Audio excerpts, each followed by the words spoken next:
Let's get started. Welcome everybody to our September Blackstone Franklin Square Neighborhood Association member and community meeting. The first item on our agenda tonight is the future operations of the Shattuck Hospital. And this is sort of a continuation of a conversation that we've been having for 2.5 years now, really, and starting back in March of 2019. And then the pandemic delayed the project somewhat, as Frank will explain.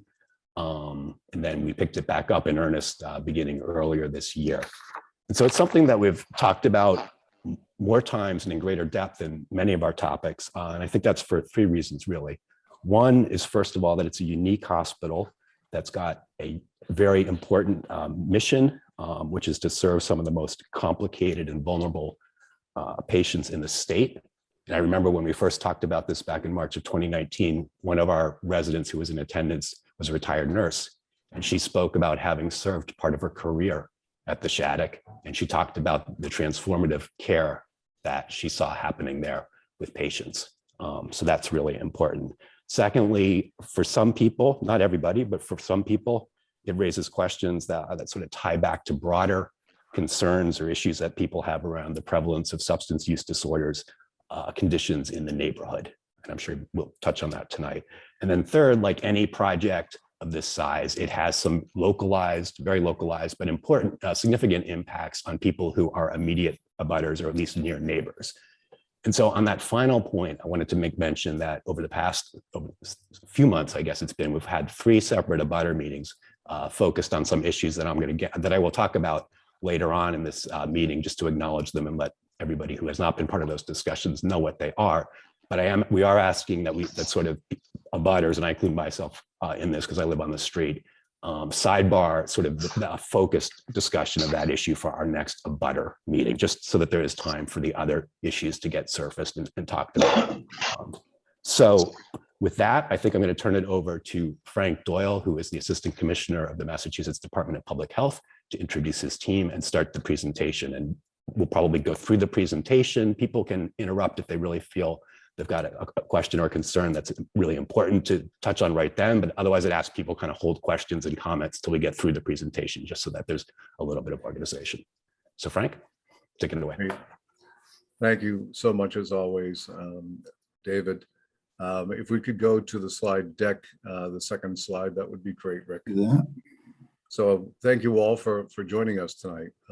It's great to be kind of back together with the whole community. As David said, we've been engaging for probably the past 7 months or so to the degree possible with the immediate abutters. But I think it's been probably, as David said, 2.5 years since Undersecretary Peters and I think we had a Blackstone meeting at the police district community room, and we had a meeting with Wasana at the BMC, I believe. Back then, it was so much different then than it is now. There's no sidebar and conversations before and after and all of that, so it's a little bit different platform that makes it more difficult to communicate. But I really, really appreciate all that David Stone and George Sturgis have done on behalf of the associations to re-engage us on this project. It is the perfect time for us to re-engage with the community-wide audience, because we are moving into the construction phase, and after 2 years or more of really significant planning, each and every inch of the building for the clinical spaces in particular, so that when we move in, our patients will be in a safe, modern environment to improve their health and make it really a rich experience for them, and giving them the dignity and respect that they deserve, as do any hospital patients. So as David said, I am Frank Doyle, the Assistant Commissioner for the Department of Public Health, and I've been leading this project for the department over the past 3 years. I want to introduce some of my colleagues that are leaders in the department, as well as the Secretariat, and have been partners throughout on this project. First is Jennifer Burrell, who is the Commissioner of the Department of Public Health's Chief of Staff. We all kind of report to Jen in many ways. She's been following this project quite closely with me and others in the Commissioner's office over all of this time, and will be engaging particularly around external communications and taking a role as we move forward in staying in touch with our community and our abutters. And then the Undersecretary for the Executive Office of Health and Human Services, who has been leading this project since before I even joined the department more than 3 years ago, Lauren Peters. I've been serving under the Undersecretary in this role during this period. It's been a joy to work with her and all of you. Working with the Undersecretary is Assia Rosenthal, who's the project manager up at EHS. She will be taking a more active role as well in these external meetings over the next 3 years as we build toward move-in date in 2024. We will be graced, if we are not already, I can't follow all of the people that have joined, but I know we will be graced with Commissioner Gladstone from the Division of Capital Asset Management, who are the ones responsible for all of the planning and construction of the building, and then kind of turnkey the keys over to us in 2024 after it is built. I've been extremely grateful to Commissioner Gladstone for how much attention and engagement she has had on this project, because she has dozens and dozens of projects across the state, and she spent an awful lot of time with us making sure that this one, we got it right. Leading this project for DCAM, Division of Capital Asset Management, is Gordon Wren, the Director for Design and Construction at DCAM. And maybe if I could, Gordon, I could kick it to you and you could introduce the other members of the team that will be participating today. That'd be fine. Thank you, Frank. So on the phone tonight with us, this call is Frances Hughes. She's my key go-to person, project manager on the project. And then we have the design team from SLAM. So a short time span here. I'm going to kick this to Rick so he can introduce his design team. Thank you, Gordon. Rick Palvino with SLAM Collaborative Architects. SLAM has been working with the entire team for the last 3 years, I guess, on this project. With me as well is John Benson, project manager, and also with me as well is Dan Granis, landscape architect with SLAM. And my name is Jason Icavelli. I'm the project executive, project management department within Gilbane, and I'll be on site full time with a full team, working closely with Brooke Sylvester, who I don't believe is on this call. She had another commitment tonight, but she's also a project manager. The job gets a lot of attention from some senior management on the project. So happy to be part of it. Thank you, Jason. I was scrolling to see if anyone else from my team was here. So I saw Mark Swingle is also with DCAM, and he's a project manager also assigned to this project. He will be on site more so than not, at least 3 or 4 days a week. So we'll have plenty of people to engage with the community as we go forward from here. And thanks very much, Gordon. It is a real turning point now that we're moving out of what we call the design, of DCAM calls the design development phase, and moving into the construction phase. And it is so encouraging that Gilbane has taken on such a leadership role now that they are taking over as the project manager for the construction, which we'll be getting shortly, and we'll cover that in the slides momentarily. I do want to just introduce to all of you our CEO at the Shattuck Hospital. Her name is Diane Anderson. Welcome, Diane. I don't know if you just want to say hello to folks so they get used to your name and face. Sure. Thank you so much, Frank. Hello, everybody. I'm very happy to be here tonight, for a little while anyway. And I've been at the Shattuck for about almost a year now. And just to tell you a little bit about myself, I am a nurse, actually, and have played many executive roles at many of the medical centers throughout Boston.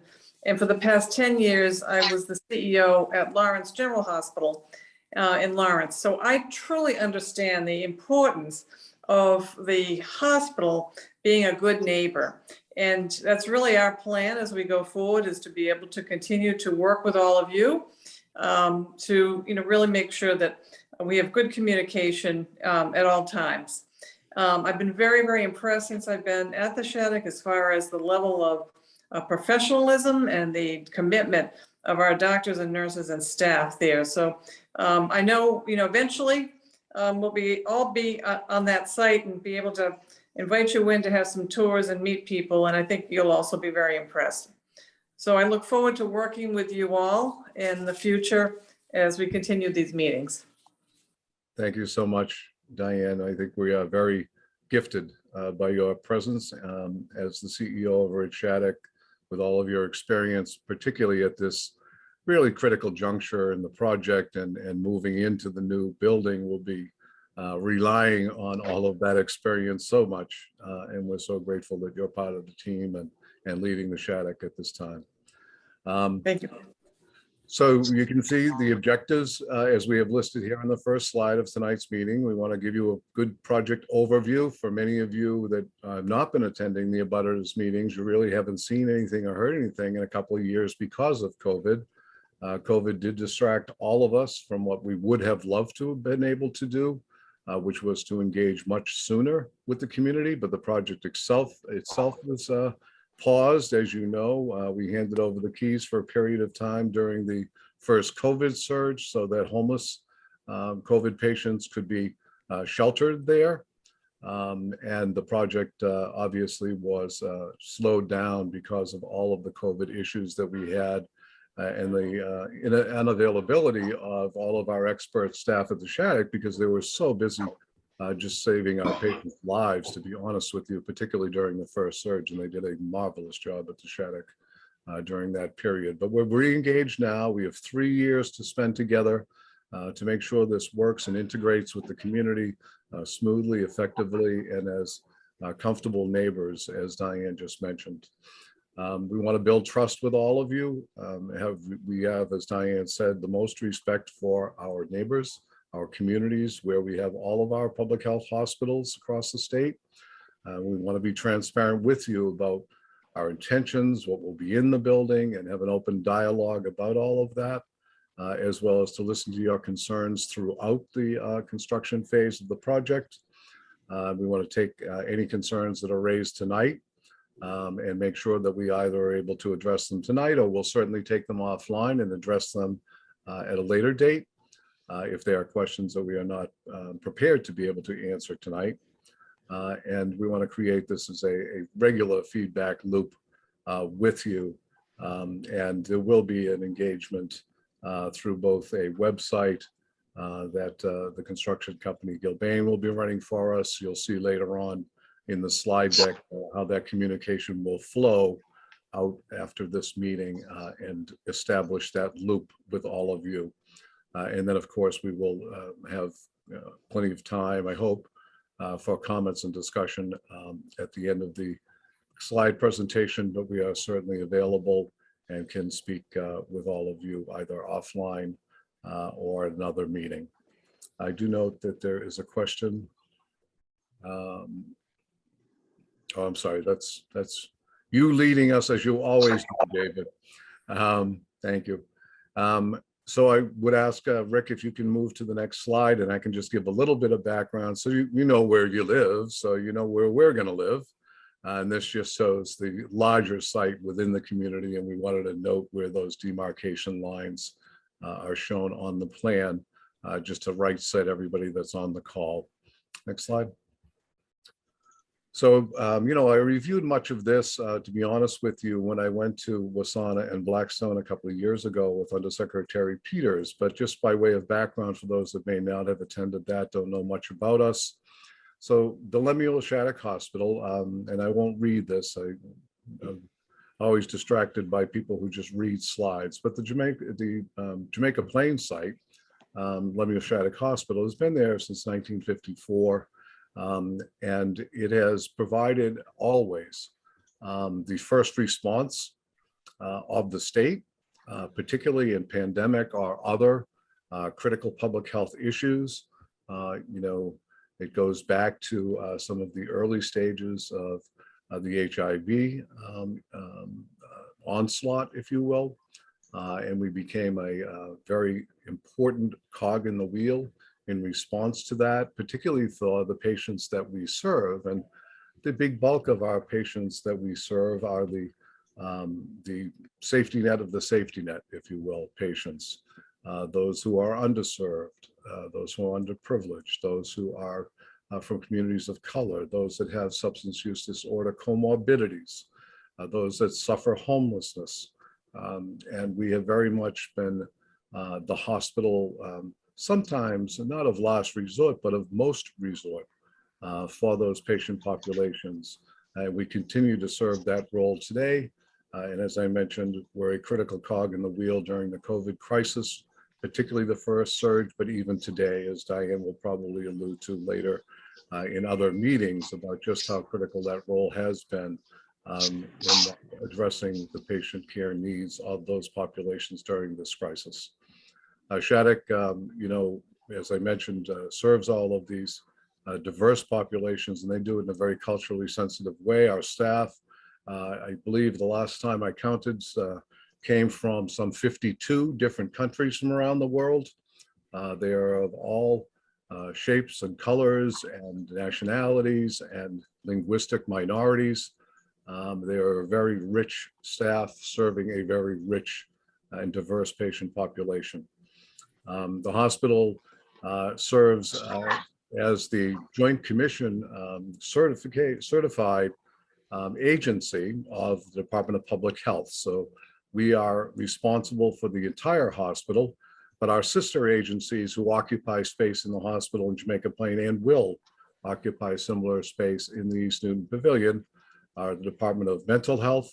Almost half the beds over in Jamaica Plain and almost half the beds at East Newton will be occupied by the Department of Mental Health and their patients who need hospitalization because they have acute care needs, as well as the Department of Correction. We have always served for decades as the main referral hospital for Department of Corrections prisoners who need care, as well as many of our houses of correction run by the sheriff's departments from across the state, who will also send a great number of their patients to us as well.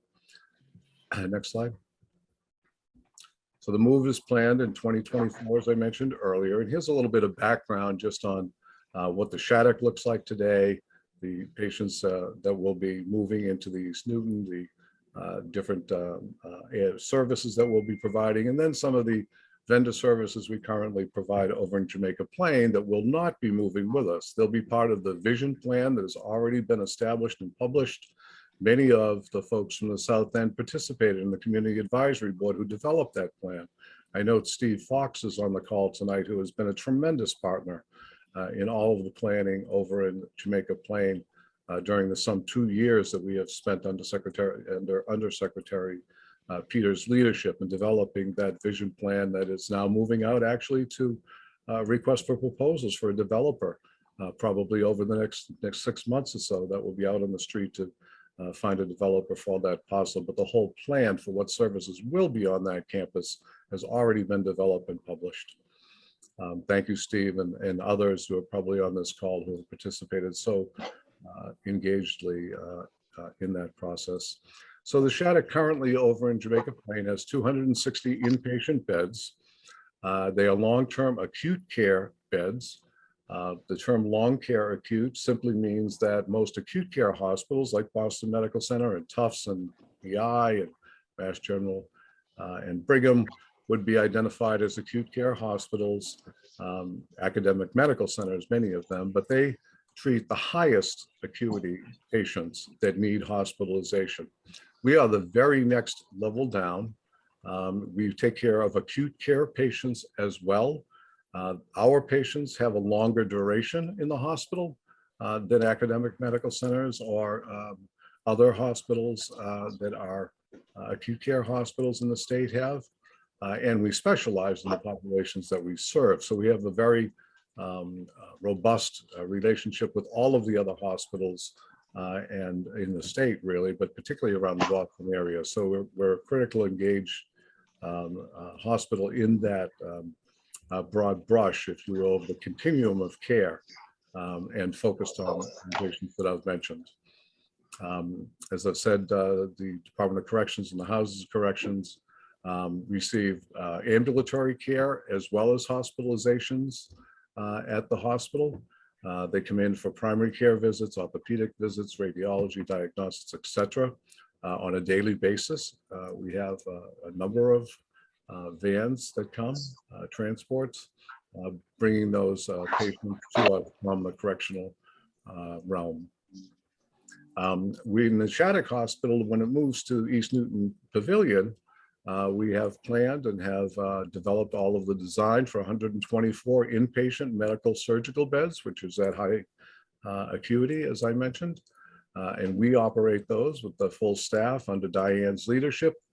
That's a full staff of doctors and nurses and specialists, as well as a very robust, and I have to mention them now because I have so much more appreciation for them, facilities people and people who take care of the interior of the building, environmental services, who played such a critical role during COVID, keeping it safe to be able to and clean so that we could knock down the disease spread within the hospital.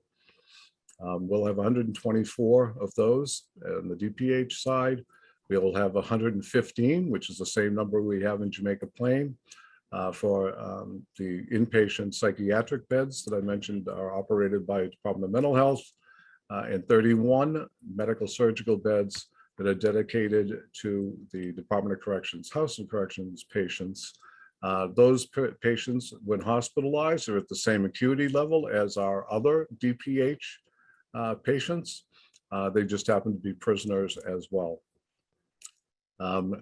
Clinical services wise, Shattuck is the most robust in its high acuity, if you will, services among all of our public health hospitals. We have 4 public health hospitals across the state. We have inpatient, as I mentioned, medical surgical beds for that patient population I mentioned, the DMH population, inpatient beds as well. We provide surgery. We'll be using 4 surgical rooms for operations. We have a full plethora, if you will, of radiology and imaging, cardiac, pulmonary, and neuro diagnostics, full breadth of those, dialysis, ambulatory care clinics. I referred to those a moment ago for the DOC and HOC patients, but indeed they are provided as ambulatory care clinics for specialties to all of the patients that are within the hospital. Behavioral health counseling, chemotherapy infusion, exam rooms particularly designed. I believe we are moving toward, and I hope one day will be declared as a center of excellence in corrections care, because we have spent so much time, detail, and close examination of how to provide the best hospital care that we can for that patient population. We provide dental services, clinical laboratory, physical therapy and rehabilitation, and a full pharmacy as well. We do have private vendors, as I mentioned, over in Jamaica Plain. Many of you are aware of that. As I mentioned, they are planned to stay at the Shattuck Morton Street site in Jamaica Plain when we move, and then they will be transitioned into the vision plan, according to the vision plan, into the full plan development after the developer is selected and that property is built out. They will continue to be able to serve there for these particular treatment services. Residential treatment per services. We have a Pine Street shelter over there and a methadone clinic, which will be remaining operating throughout. Very careful planning will be done on that side too, under the leadership of Undersecretary Peters. So I think that kind of wraps up my piece of this. Before I hand it over, maybe I can pause for a minute in case there are any clinical services questions that may be out there among the people in the audience tonight, before we move into the construction planning and phase and show you a little bit more of the excitement that we have around what this building is going to look like and how it's going to fit in your neighborhood. So maybe, David, if there are any questions, that they may not be, but. I'm not seeing anyone with their hand raised or in the chat, but does anyone have any questions? At this point, we'll circle back later on, but. Sure, yeah, that's fine. Just wanted to give an opportunity.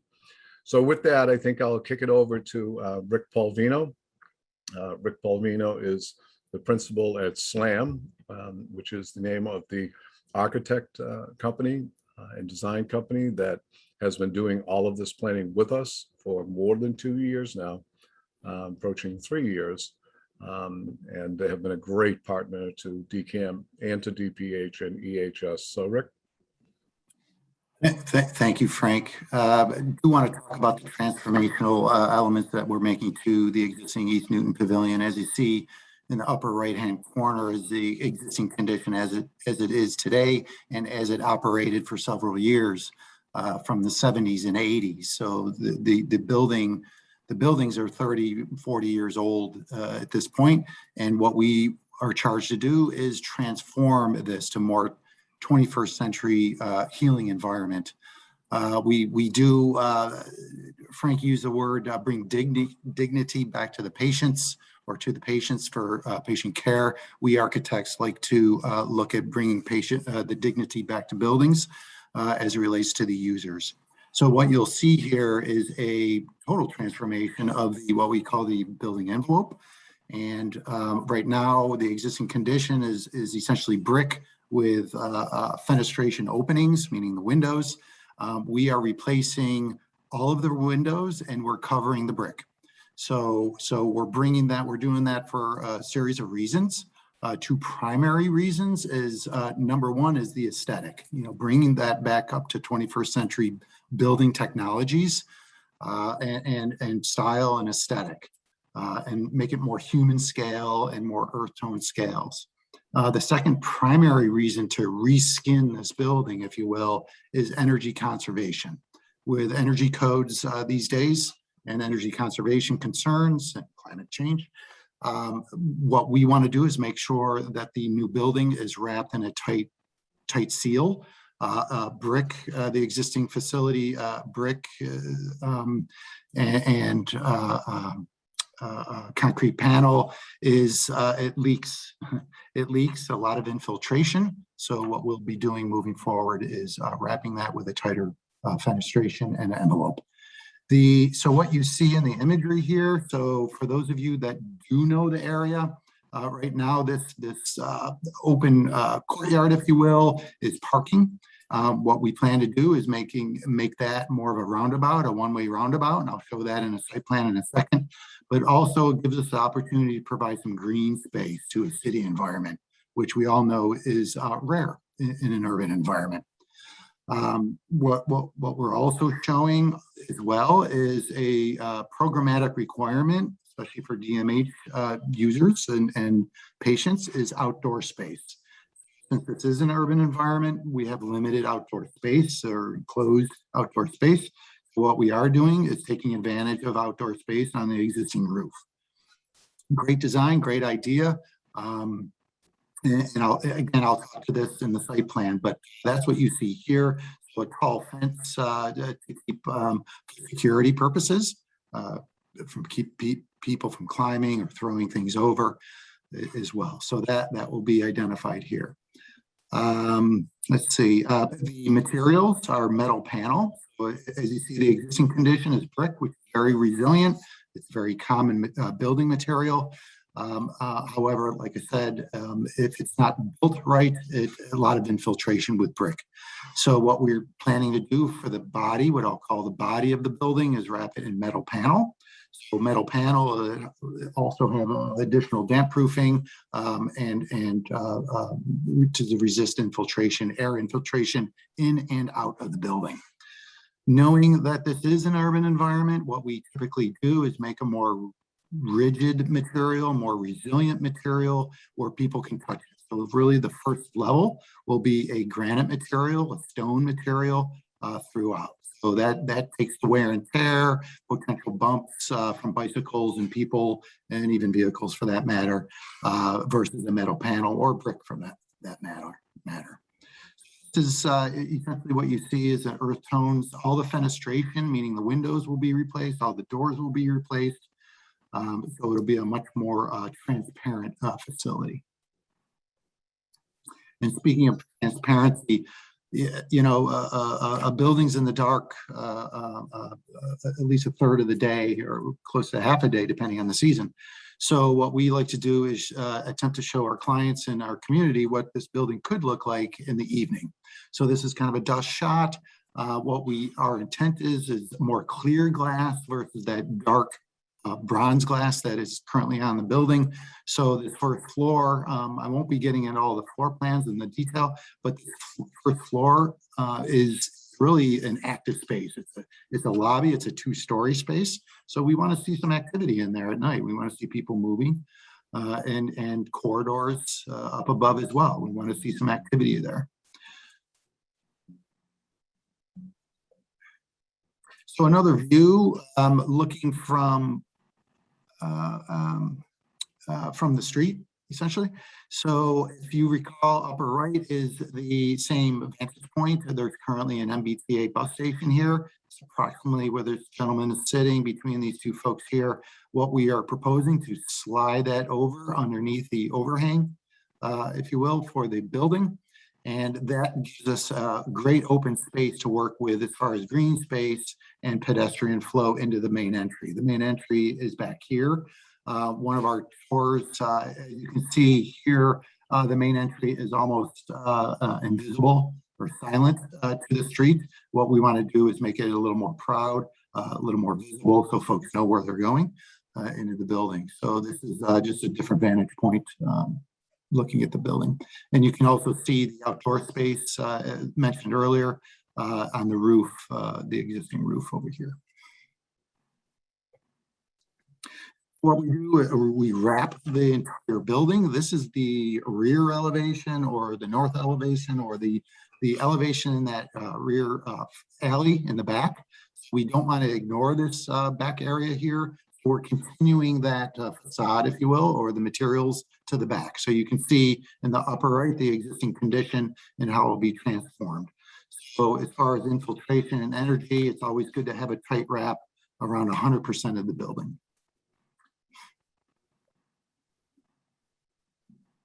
So site plan. So this, for those of you, I'll try to guide you through this. So site plan, East Brookline Street is up here. This is a site plan, say, looking down from, say, 1,000 feet. Albany is to the right or to the east, and East Newton is to the south, and Harrison Avenue is just off here, off the screen here. The new BU dental building that was just occupied within the last year or so is in this location. The community abutters, condominiums are right here. So we've been having separate meetings with the abutters.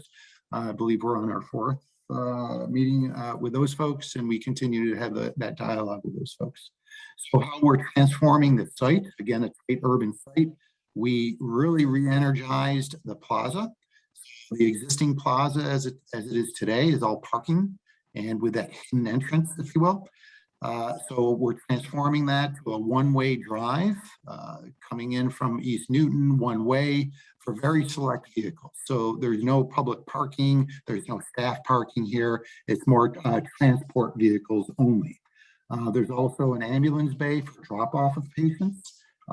This facility does not include an emergency department, but we did provide an ambulance bay for the transport of patients from other facilities, making it here to this location at East Newton Pavilion.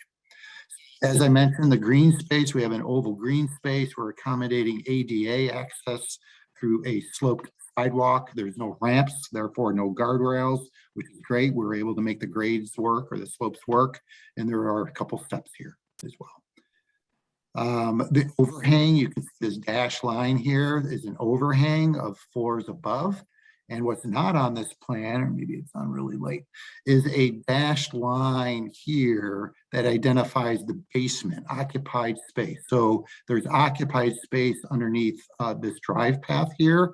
And it's this bay line right here that is on grade or on unexcavated soil, let's just say.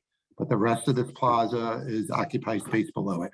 So phase one, as Jason will talk to in a bit, we'll be replacing this plaza, replacing the waterproofing, fixing the structure so that it'll last this building will last at least another 50 years moving forward. The loading dock, some elements. The loading dock will not change from how it was being used during when BMC owned it.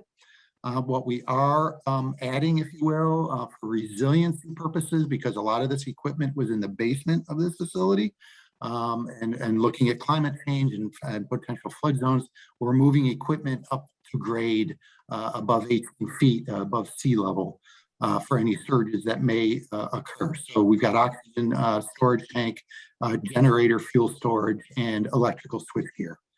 So that would be a horrific event if we lost any of those services during a flooding event. So we raise those out of the ground.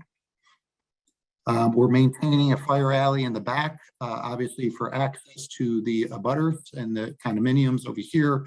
But for a life safety point of view, this is a fire lane designated where the Boston Fire would come in case of an emergency for both the abutters and for the facility here.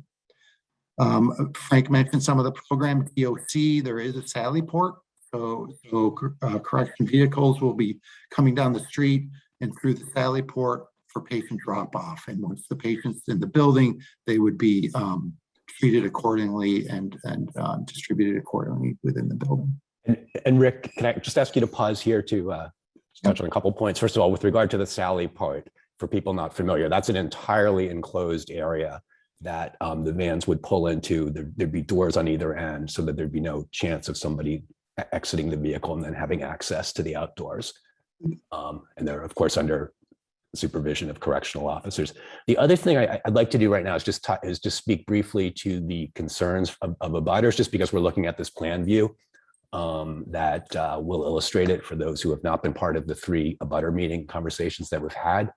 And again, I just want to keep this part of it brief if we can, and ask people to kind of refrain from going too far into this issue, at least until we've had time to for people with comments on the operational issues to speak, because we do have a separate abutter process. But the concern that has existed for people, largely people on the odd side of East Brookline Street, several of whom at least are on tonight, I know, has existed around the introduction of parking in this. Can you put a pointer on it, Rick? On this area that currently is sort of a landscaped green space. And in the original iteration of the design, there were, I believe, 10 parking spaces that were imagined to go there. And that's been reduced to 5. But nevertheless, there is this new element of parking. It's parking for Department of Corrections vans that after they come through the Sally point, they go down the alley. They need a place to park. Apparently, Department of Corrections practice insists that the parking be on site or immediately contiguous to the site. So there were suggestions that maybe the vans could park a block or 2 away or in a parking lot. And apparently that's something that the Department of Corrections at least is not willing to countenance. But the concerns that abutters have is that it's losing, it's costing at least the loss of some of the green space that they highly value, because it's a visual and a sort of a barrier between them and this highly industrial use that's just on the other side of the alley.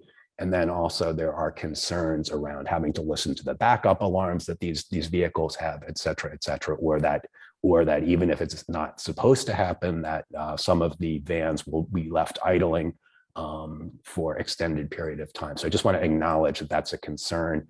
And though that there's been some progress on addressing it, it's still a very big concern for people in the immediate area. So I just wanted to touch on that. So go ahead and go back to that.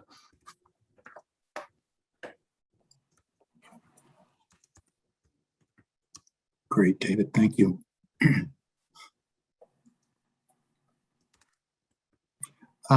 This is the existing condition flow. Let's just say when the building was in operation.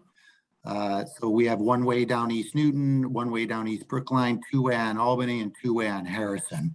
And then, as folks may or may not recall, Shirley Street used to come all the way through here. So Shirley is right, it's a subdivision, if you will, a subdivided block that was taken over by this property back in the 70s and 80s. So this is just showing flows of vehicles in general when BMC was charged. You can see the plaza. It was used for parking. at the time, and we're transforming it to more pedestrian-friendly space. But this was just to show existing condition.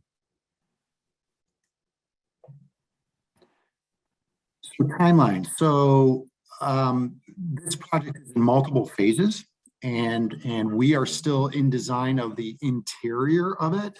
It's called construction document phases. The phase of the interior, the clinical space, and inside the building. But all of the site work and all of the facade work that I showed you the renderings on, those have been separate bid packages. They've been issued to bidders. We've received bids. Therefore, Gilbane will be starting construction soon enough. So what you'll see here from left to right, essentially we're starting construction in September, which is this month. And Jason will talk about some of that detail in a bit. But basically what that entails is interior demolition. I mentioned the interior, we're designing the interior right now. We're documenting it. But in the meantime, Gilbane will be going out there and demolishing the interior so we can redesign and rebuild inside. Site utilities, some of the utilities had to be upgraded and improved on. So a lot of the site utility work will be happening in this first phase, starting in September.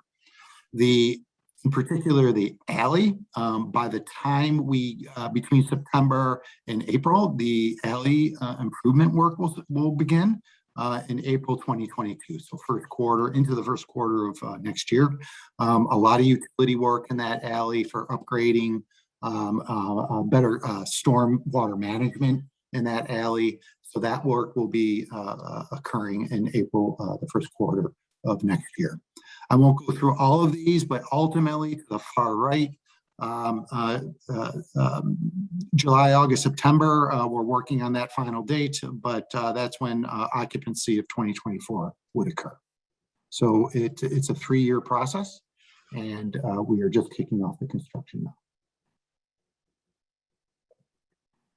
So with that, I'm going to pass off to Jason, who introduced himself from Gilbane earlier. It's going to talk logistics of how this first phase is going to work and how Gilbane will be constructing this throughout the process. Thanks, Rick. These are very similar slides to what we've actually presented with the abutters. So if I notice some of them are on the call, just bear with me if you've heard some of it before, but I think they're pretty important to go over in this form as well. So first of all, my name is Jason Iacobelli. I'm with Gilbane Building Company and very excited to be part of the project.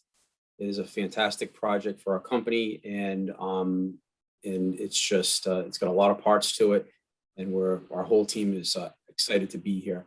The other thing too is with site logistics and with everything that we do, I just want to let everybody know that our approach, Gilbane's approach on any job, and really specifically this one being in this condensed neighborhood, is to focus around public safety, smooth flow of traffic, and really just being conscious and aware of the constraints within the neighborhood, the concerns from the abutters, the neighbors. Granted, it is construction. There is a disturbance at some point or throughout the project that might be uncomfortable with certain trucks coming in and out and excavating, and like Rick mentioned, panels going on the building.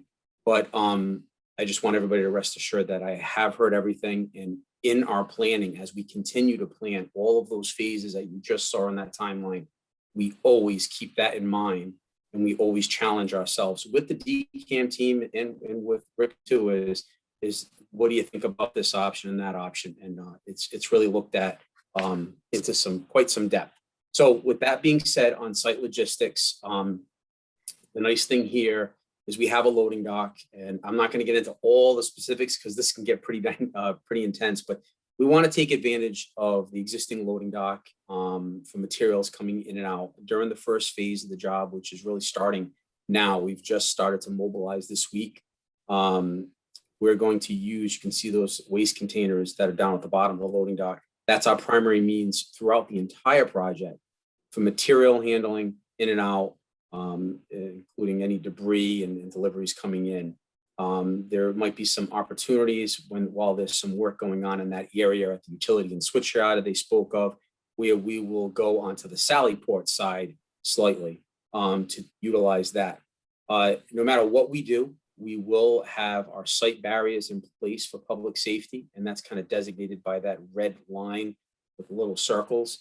And with that, you can see in the bottom left corner, we didn't want to just put your typical temporary fence up. We really wanted that fortified with Jersey barriers, concrete, as we call them, Jersey barriers, with the fence on top, and we're going to have scrim on top of it all, on top of that as well.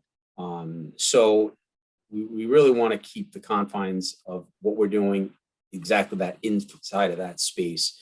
The other thing that's important to note for everybody around here, that the plan is dynamic, so it will change as the conditions change and as things come up. If something's not working and it poses a problem in another area that we didn't foresee, we as Gilbane and our team are very flexible, and we're going to listen to those concerns and look at them even from a subcontractor standpoint, and we may do some adapting of those conditions as the phases start to evolve. But I think what you're going to see here is really going to remain for quite some time, or at least until the spring, when we start like the facade work on the building. But initially, right out of the gate, logistics wise, we'll be mostly in the plaza, in that front area off of East Newton, as well as going in and out through that loading dock. We also have, and you can see next to the loading dock, if anybody has driven by right now, we're preparing for it. We're going to have some rolling gates there to not impact coming out into the sidewalk. We have a swing gate right now because the rolling gates just take, in this economy right now, they just take a long time to fabricate. But that is our plan to minimize impact onto the street, as well as a security guard. And I'll get into the security in a moment. But our field office is going to be in the building to not impact anything more than we have to on the outside. BCAM has allowed us to set up shop in the building, which is a real big help. And it keeps our footprint on the outside even that much more to a minimum. So that's kind of what that looks like. Do go to the next slide. For general operations at a high level, our typical day is week is Monday through Friday. Right now, there's no plans on working on the weekends, although it is foolish to think throughout a project this long that there won't be some Saturday work that might have to happen, or maybe that's only by permit only, and that might actually be mandated in certain conditions by some of the authorities having jurisdiction within the city. They might not like us to do a tie-in where it impacts traffic on it during the week. They may ask us to do that on a Saturday at one point. So that's kind of our plan right now, and that's only by permit. We will not start any sooner than 7 a.m. That includes any idling equipment, queuing, getting trucks going, moving a dumpster, nothing. Work will not commence before that. We've actually had some of our own internal kickoff meetings with some of our subcontractors. Rick alluded to that. We just got on board and under contract, and we are driving that point home in our pre-construction meetings and site orientations. So our work hours won't stop before 7. Generally, they'll be till about 4 o'clock-ish. They could go a little later to avoid any other overtime work. So that's why we kind of threw 6 o'clock in there in case that actually does happen. And we're going to limit those deliveries too. Jason? Yes. Yep. Can I just ask you to pause for 1 second? Just being mindful sure. that we've got a little under 20 minutes left on this All right. agenda item. And I just want to ask if, get a sense from people how many questions and comments there are going to be. I'm not seeing anything in the chat right now, and I'm not seeing anyone's hand raised. So I think we're good, but I don't want to get into a situation where we have 5 minutes for 5 or 10 people. So if anyone who plans to make a comment or have a question, there are things in the chat. if you can, okay, I'll take a look. If you can, sorry about that. If you can put your hands up, we'll stop this part in about 5 minutes and start taking questions. Why don't I have read in the chat also. Okay. Are you Would you like me to looking run at the through? chat, David? Sure, I don't mind if we only have 20 minutes. I can run through these pretty quickly, and then I can answer any question you have, or we can do it slide by side. It's you let me know what works best. Let's do it. Use your judgment, but let's try to wrap it up in 2 or 3 minutes and go to the. All right, so let me continue Too through. quick. So under site safety, and I hate reading through slides like Frank mentioned earlier, but We're big on cleanup on outside daily. Security, which I think would be important for everybody to know, is we will have security anytime Gilbane is not on site. There will be security officers there. So when we leave later in the day, we have off-hour security that's there through the night doing rounds, as well as 24/7 on the weekends. We're going to have a security guard in a booth stationed at that loading dock, because we plan on badging all the workers to control site access. So we know who comes in and out, and they won't let anybody in unless they have a badge and they've gone through our orientation. So that's part of our secure measures. And we're gonna have a ton of signage around too that lets everybody know. Worker access and parking. I think somebody I saw quickly on the chat. There's no on-site parking. There's no room for it. You'll see delivery trucks, and that's about it coming in and out. Workers are responsible to find their own parking off-site. We do not tell them where to park. There's plenty of parking garages around, and I know somebody mentioned to me at the last meeting about looking into the Smith, and that was fantastic, because I just secured about a dozen spaces for my own staff in the Smith a week ago. So whoever that was, thank you very, very much. And I think they were happy to have us. So there was, like I said, no parking on site for anybody. Deliveries are monitored very closely. We have delivery boards and coordinated schedules for deliveries. We do not want trucks queuing in the street. That's really a big impact to the neighborhood that we don't want to have happen. I'm not going to say that in some instance, somebody coming from who knows where delivering a product might just arrive at the wrong time, but we will tell them to leave and then come back again at the scheduled time, because we don't want any impacts around that area. So that will be managed. Three kind of big topics that usually come up at the beginning of a job that neighbors have concerns with about getting trash in and out of the buildings. I already mentioned that we're doing that mostly through that loading dock, primarily there. The dumpsters will be at the bottom of the dock. They won't come in and out before 7, and we do monitor those closely. They're also covered for any kind of dust control measures, but they're actually, that loading dock goes in pretty deep. So it's a nice, we're going to take advantage of that really nice situation. We already have our permits in place for that too. Snow removal, I'm hoping for a mild winter, like probably everybody. But when we do have to remove snow, one thing that comes to mind is we want to remove it. We're not going to push it anywhere that's going to impact anybody else. So that would be done on a case-by-case basis around the property, including snow blowing the sidewalks and the means to get into and out of the property. Some of the things Gilbane just has on every job that could be a nuisance. We have a no radio policy. We want to make sure that everybody does act in a very professional manner. We have drug testing on site for all workers. That's mandatory. That happens once a week for everybody. And I think we mentioned earlier about vibration monitoring is going to be happening. That we're working with in conjunction with DCAM. But in the big picture of this whole thing is, we tell everybody, work like you live in the neighborhood, and we expect that from everyone. The last piece that I want to mention here is for contacts and any coordination, if there are any issues, and this is coming up in 2 weeks, we're almost at October 1st, but prior to that, we'll use the same methods where Frank Doyle is the primary contact, and I have my project manager, Brooke, that's her cell number. I think she might even be on the call now for emergency contact, but after October 1st, if there is an emergency, we can still have a direct line to Brooke. But Gilbane is working with DCAM. We're setting up a website, and that should be live by the 1st. We are very close. We're just kind of working on making it user-friendly, having some really just pertinent information on there, some photos and things like that. So that should be, we're on track to have that live in the next 2 weeks, barring any unforeseen bugs that might come out. But so that's it. Sorry for the quick, but I want to make sure I can answer. If I had questions directed to me, that I can answer them. Thank you, Jason. Let me start with a question that Fernando and others put in the chat, and then Maria and Tony, I see you have your hands up, so we'll go to you after that. But Fernando and a few other people raised that there was a report in the media that a man with a criminal history escaped from the Shattuck Hospital on its current site in JP, and according to media reporting, he simply walked away from the hospital. He's wanted on various serious charges and apparently still as large. And so the question is, how did that happen? And what are security procedures with regard to people who are in the hospital? And I'm assuming this is not a person, obviously, who was under the Department of Corrections control because that part of the hospital is locked. But what are the procedures with regard to other people?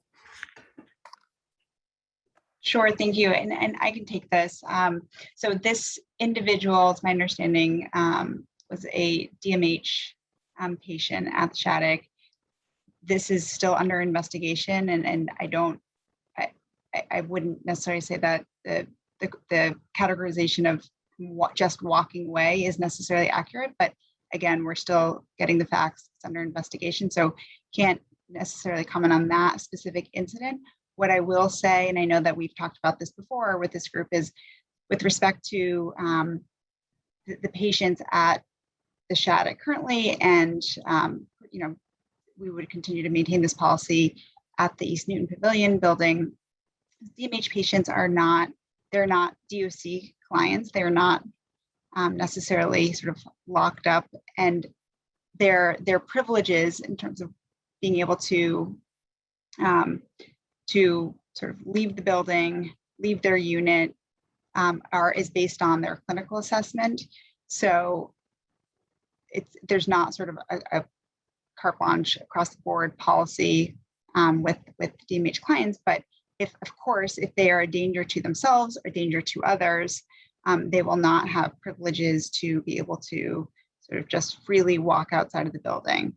I would also point out that and sort of pose the question back to this group: have you had any issues with any patients at the Fuller Hospital, which is right across the street? I think when I've asked this question before, the answer has been no, and that is another DMH inpatient psych hospital. So I think these individuals have severe mental illness. I think their privileges, of course, are granted based on their clinical assessment. So it's not a one size fits all, but they are based in accordance with many factors. Importantly, are they a danger to themselves or to the community? And if so, they will not be able to have privileges to sort of walk around it beyond their room and unit. So thank you. Let me ask this or suggest this. As you correctly said, this is a concern that's been raised in previous meetings, albeit without a particular example, unlike this one. But I'd like to propose that when we next convene on this, which we will, not necessarily as part of the member meeting, but we'll do a special meeting, just as with the abutters, that the state come with prepared to speak with some specificity to that concern, like how many people have escaped, if you can use that word, what are the protocols, what is the profile of the DMH patient base that's there. I have to assume that it's pretty serious mental illness because there's not nearly enough resources for mental illness in the state. So I have to imagine it's the people who are there have very serious illness. But anyway, I'd like, if we could speak to that in some greater depth at our next meeting, that would be appreciated. Sure, and we can make sure to have our colleagues from the Department of Mental Health join us, because they, of course, are best positioned to discuss some of those protocols and policies. That would be fantastic, and I think we would definitely ask that they come. That would be appreciated. Sure. Marie, go ahead.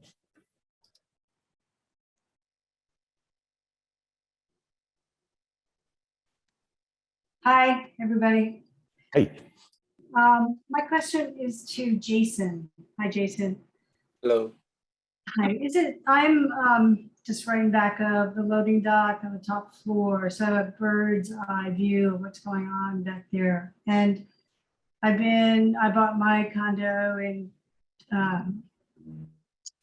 20 years ago, and so I've been through a lot, and not as much as Cinda, but I kind of get what we're gonna be experiencing soon. So I'm wondering if there's a way that you can install a noise barrier, a sound absorber material within the loading dock, or even on the fences around the construction area to absorb all the noise that's going to be happening with all the trucks coming into that area, backing up, all the stuff being dropped off, taken away. I mean, it seems like that's going to be like the main place where a main activity center, and I think it's going to be really noisy. Is there a way that you can do that? Because our construction sites that I've seen or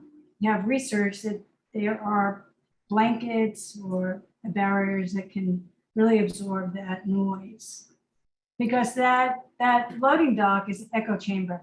So even if you're within, you go down that, I've walked down that ramp many times, and inside we hear the dumping of those big trash bins, and it's not, since it's lower inside, maybe you think it's not as noisy. It's not. It's an echo chamber, so it really, it's a resounding noise. So can you think about that? Is that a possibility, Jason?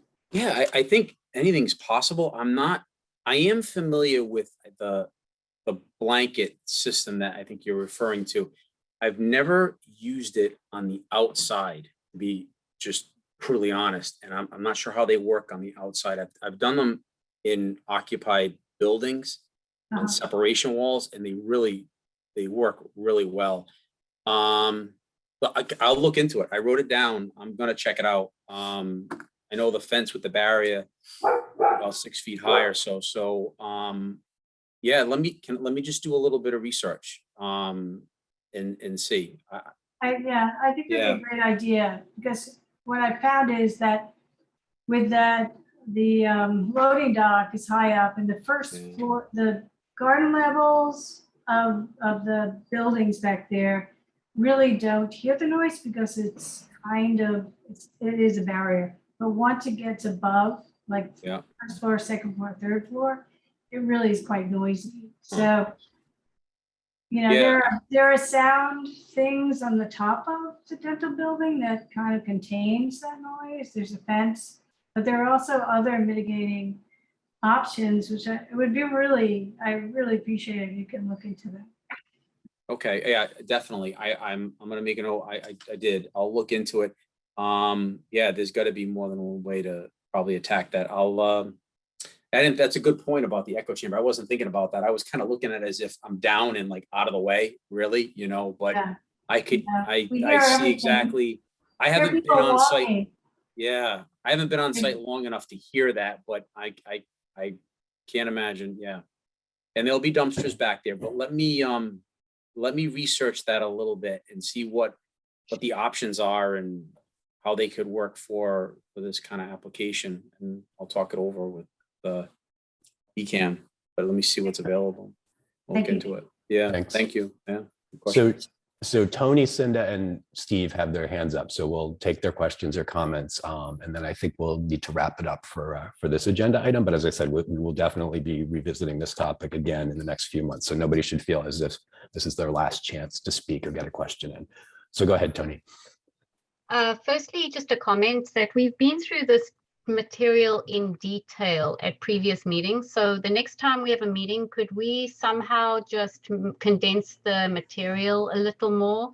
I'm not talking about Jason's material because that's brand new, but all the other material, could we kind of do it as an overview so that we can focus more on how you have received our community feedback and what the decisions have been made based upon that? Because I feel like I've been at this meeting before. Okay, that's just my general feedback to Frank.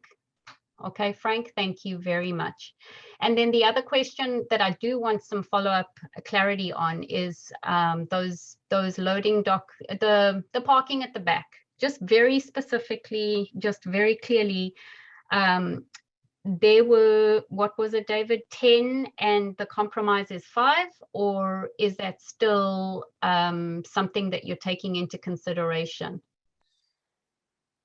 So I'll take a shot at that. Thank you, Tony. The purpose, as I stated at the start of the presentation tonight, was to give an overview to the community at wide. I agree. Thank Tonight you. to bring everybody back up to speed, because we've been very detail engaged, as you know, with the abutter group over the last several months, and we will continue to be. So, we have been working very hard, as I think the abutters group understand we are, to try and mitigate the concerns about any van transport parking along the alleyway. In fact, we had been able to speak with the city's Department of Transportation.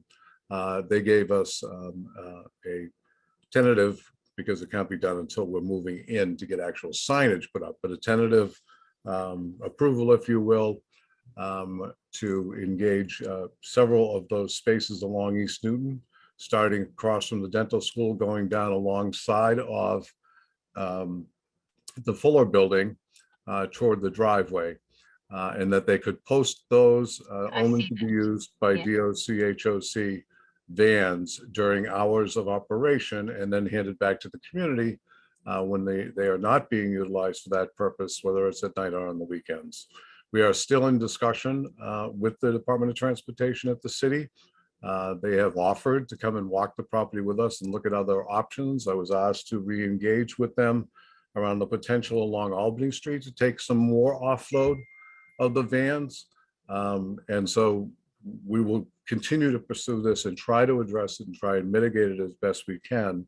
But just for those that have not heard me say it before, the transports are critical to patient care.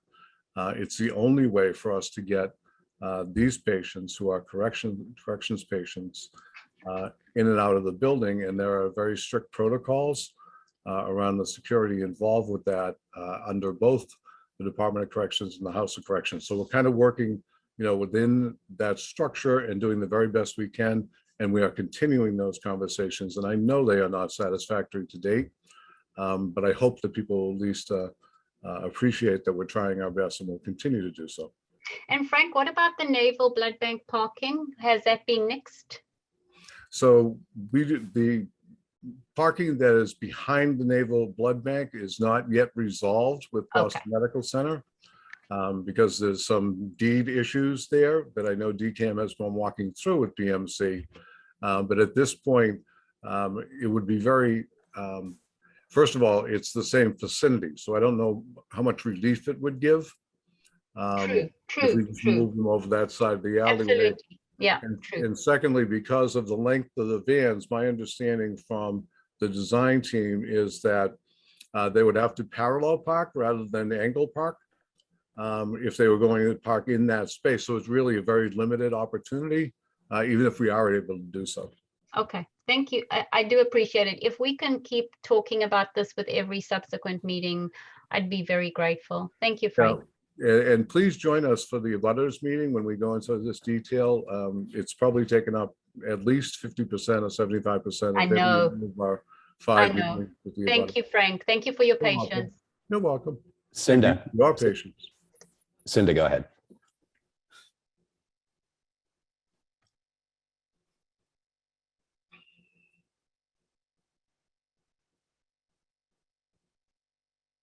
Cinda, you're on mute.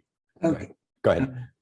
Hi, Frank, I'm delighted to hear that you're still working on that. I really appreciate that. And also, I know we neighbors down here have made it very clear we do not want any parking spaces behind our houses because of the nuisance it's going to cause for us, noise-wise and pollution-wise, noise pollution and as well as the air pollution behind our houses.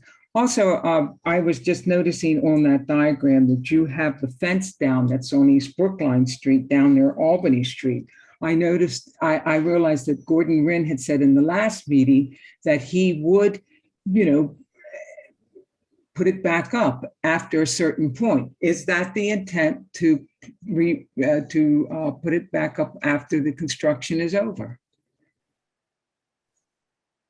So I was not aware it was down, so maybe I could ask. No, it's not down yet. It's I'm still sorry. up. And I appreciate the fact that it has not been taken down, but I am concerned about, I think it presents a good safety issue. As I said in the last meeting, that it was used, that alley has been used at night for, prostitution and which is just unacceptable. So I'm hoping that fence across that area remains. So that is the current plan. As you know, we raised this as a potential solution to what was becoming a problem there with some homeless folks or folks that may have had substance use disorder that were kind of placing themselves back there. As you know, I went out there And you and I have talked several times about that. It ended up not being so because you informed us so effectively about what the history behind the fence was and the prostitution that you were concerned about in the past. So Mark Swingle from DCAM will be reaching out directly to you. Okay, Cinda, to talk that through, timing, what's up and what's down, who's locked it, and all of that. And we've had this conversation now several times in follow-up among the project team. I just want you to know that. So Mark will be reaching out to you directly. As I mentioned, we would reach out when we had that conversation. Kind of. okay, thank you. I'm here, Cinda. I'll give you a call. Thank you, Mark. I appreciate that. Just to Thank you. reinforce, the plan is not to use that space, Cinda, on a going basis. It's only as access to Albany Street may be blocked periodically by construction activities. It's mostly to make sure you guys have a way in and out of your residence. And if you guys are comfortable going out, because I noticed when we were meeting with you in the alley, all the traffic seemed to exit to Albany Street. Right. So if Albany Street is blocked, that would at least give you a way to exit in that direction. If you're comfortable going back against the grain, so to speak, or going the other way to exit the facility, we may be able to minimize the need to open that gate. But there's no plan right now so we have time to finalize, the reasons we would want to open that on a periodic basis. And we can get into that probably in more detail in our next abutters meeting. Okay, thank you, Perfect, Gordon. perfect. So Steve, you have the last word on the topic, as you so often do. Thank you, David. Frank, thank you so much for this presentation, and thank you to all of your colleagues. I have two quickies, both of which are commitment questions. The first is what I'm just going to call the South End Standard. And the South End Standard is for every project, every construction project in the South End, we ask a commitment of the principals as well as the contracting company that they commit to not doing weekend work unless it is absolutely necessary or unless it is essential to transportation or safety considerations. So we'd really like to see a commitment from DCAM or from the construction company or whoever is responsible for making this decision that your construction schedule does not include weekend work. And we understand that sometimes the Department of Transportation requires a weekend, to be used for staging or for scaffolding or for a hoist. But those are exceptions. But in general, we'd really like to ask for that commitment. The second question is a more longer term question that I'd like to put on the agenda for the next meeting that we have that is community-wide, which is the contributions that we can expect from the Shattuck Hospital to the crisis that exists at Mass and Cass. And I want us to get into a more specific discussion about a future commitment of this hospital facility to helping us to solve the problems in the immediate geography. So I'll just sort of leave it there. The first question is an easy one, I think. The second question requires a lot more discussion, but I wanted to at least table it. Thanks, David.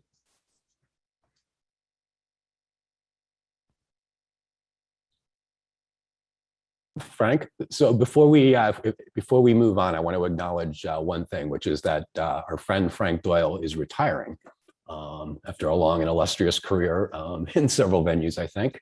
And so I just wanted to say thank you, Frank, for having been a partner in this journey. And we haven't always agreed on all of the details, and we don't necessarily all of us agree even now with some things, as we've heard. But I do want to say that you have been a appreciated partner on the side of the state and a responsive one in particular this year as we've really started to get going into these things. So I do want to acknowledge that and wish you well. Thank you very much, Dave. Thanks. Thank you, Frank. Thank you so much for just being so consistent and such a clear communicator with all of us. Really appreciate your patience. And I didn't realize that you were retiring. So good luck and thank you very much for everything. Who are you handing over to? Very quickly. Sorry, David. So Asia Rosenthal will be on the project management side of this.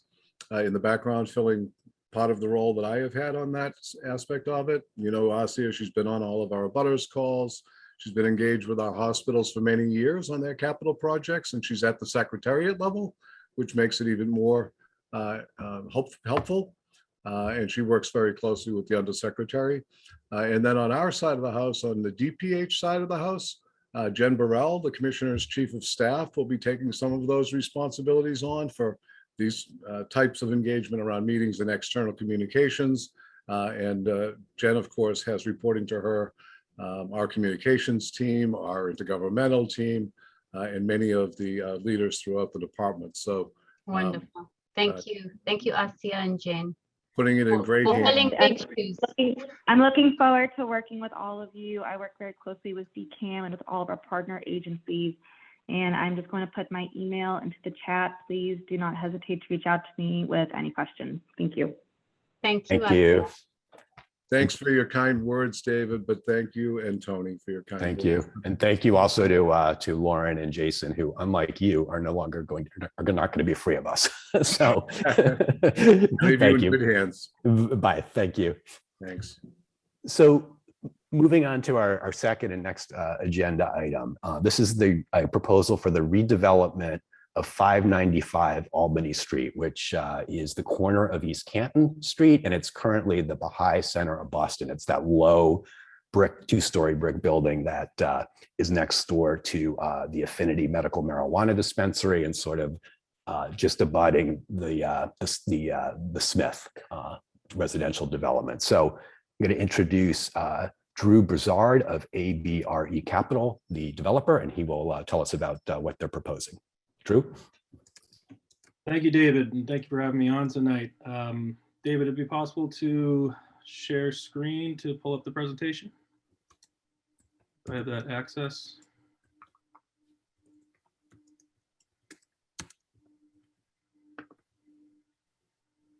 Sorry, yes, I've just given it to you. Sorry, I was on mute.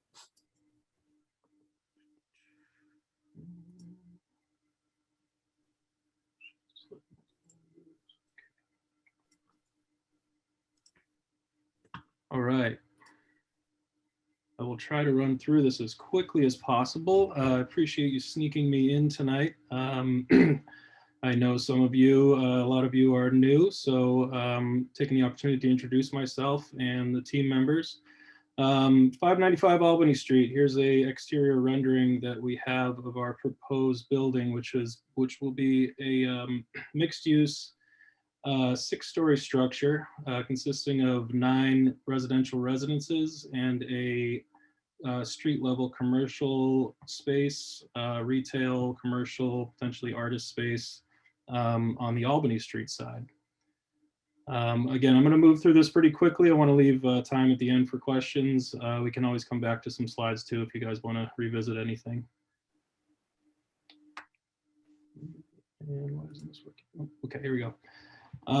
So the team, myself, Andrew Broussard, I go by Drew. I have pretty extensive experience in development specifically in the South End, where I've either managed or developed 10 residential brownstone row house historical restoration projects. Catriel Tullian is our lead architect with Stack & Company. He's also a principal at Stack & Company. He has 20 years experience as a senior designer. He's worked on many successful projects as well in the South End and other historic districts. And Mark Lacasse is our zoning attorney, who a lot of you might know. Mark has extensive experience with large-scale, small-scale projects throughout Boston, but specifically in the South End. And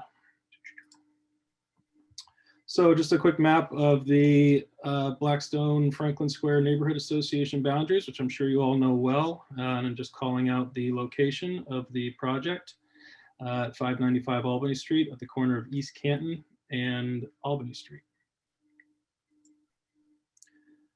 Here's again, another locus that's showing some of the developments that have either taken place already, finished construction, are slated to be constructed in the coming years. Obviously, the big one that we all are very familiar with is the Exchange South End. 595 Albany Street sits just across Albany Street at the corner of that site. And it's also abutted by the Smith building, which has completed construction phase 1. This rendering shows the phase 2 portion of that project as well. This was taken from the Abbey Group website, actually. It's a rendering of the Albany Street streetscape with the Exchange South End buildings in place. I thought this was pretty pertinent. It shows right here the existing building. They obviously changed the look of it a little bit, but this is just to give you an idea of what the streetscape of Albany Street in this particular location should look like in the coming years. Existing condition, it's as David said, it's currently a 2-story brick structure that encompasses the entire envelope of the property. The property itself is pretty tight. It's a 2,693 square foot lot. This building, again, is a 2-story brick building that we will be looking to raise and replace with our proposed building.